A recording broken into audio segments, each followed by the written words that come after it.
दोस्तों ये क्वेश्चन में हम लोग देखेंगे कि मेटल, सेमीकंडक्टर और ये जो इलेक्ट्रोलाइटिक सॉल्यूशन है उसका कंडक्टिविटी कैसे होता है। तो सबसे पहले देखते हैं what is electronic conductance and it depends on which factors. तो electrical conductance through metal is called metallic और electronic conductance. It depends on the nature and structure of metal. दूसरी बात है the number of valence electrons per atom. Third thing, temperature जैसे increase होता है conductance कम होता है, टेम्परेचर का डिक्रीज होता है कंडक्टिविटी इंक्रीज होती है।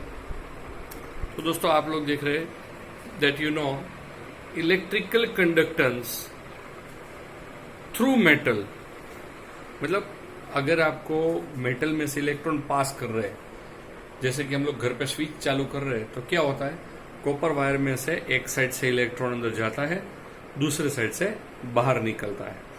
तो ये हो गया electrical conductance through metal is called metallic और electronic conductance. It depends on first क्या है nature and structure of metal.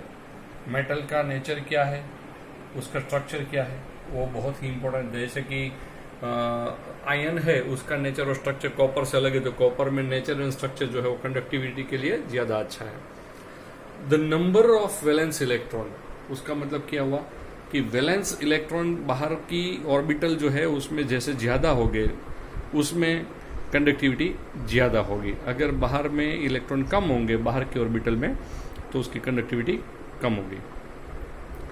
Temperature जैसे समर के अंदर कंडक्टिविटी कम हो जाती है और विंटर के अंदर कंडक्टिविटी ज्यादा हो जाती है। विंटर में तो आपने ये एक्सपीरियंस भी किया होगा, अगर आप चेयर पे बैठे तो अपने अंदर भी कंडक्टिविटी क्रिएट हो जाती है, उसको स्टेट कंडक्टिविटी बोलते हैं। अच्छा, electrons enter to the one end and go out through the other end, मतलब मेटल के एक एंड से अंदर जाता है इलेक्ट्रॉन, दूसरे एंड से बाहर निकलता है। सो मेटेलिक कंपोजिशन रिमेन अनचेंज, उसमें मेटेलिक कंपोजिशन कुछ चेंज नहीं होता है। आप लोगों को एक्सपीरियंस है कि आपके घर में जो वायर डाला हुआ है इलेक्ट्रिक कंडक्टिविटी के लिए उसमें कभी कोई चेंज नहीं होता है, तो उसमें composition remains same.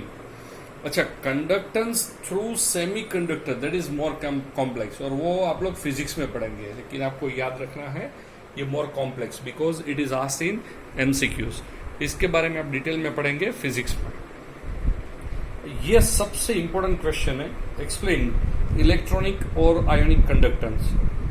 Pure water has a small amount of hydrogen and hydroxyl ion that is 10⁻⁷ molar. ये आप जानते हैं कि उसका 10⁻⁷ मोलर होता है, तो उसके अंदर बहुत ही कम कंडक्टिविटी होती है। जैसे आप एब्सोल्यूट वाटर, मतलब एब्सोल्यूट डिस्टिल वाटर लेते हैं, तो डिस्टिल वाटर में 10⁻⁷ H+ होता है, 10⁻⁷ OH- होता है, उसके अंदर कंडक्टिविटी बहुत ही कम होती है। आपको शॉक लगेगा नहीं इतना कम, लेकिन जैसे आपने उसके अंदर कुछ सॉल्ट डाल दिया, जैसे कि NaCl, Na2SO4, CuSO4, ZnSO4 ऐसा कुछ डाल दिया, तो अभी क्या होता है when electrolytes are dissolved in water due to the ionization of its conductivity increases. जैसे उसका आयोनाइजेशन हो गया, Na+Cl- अलग हो गया, तो उसमें कंडक्टिविटी बढ़ जाती है।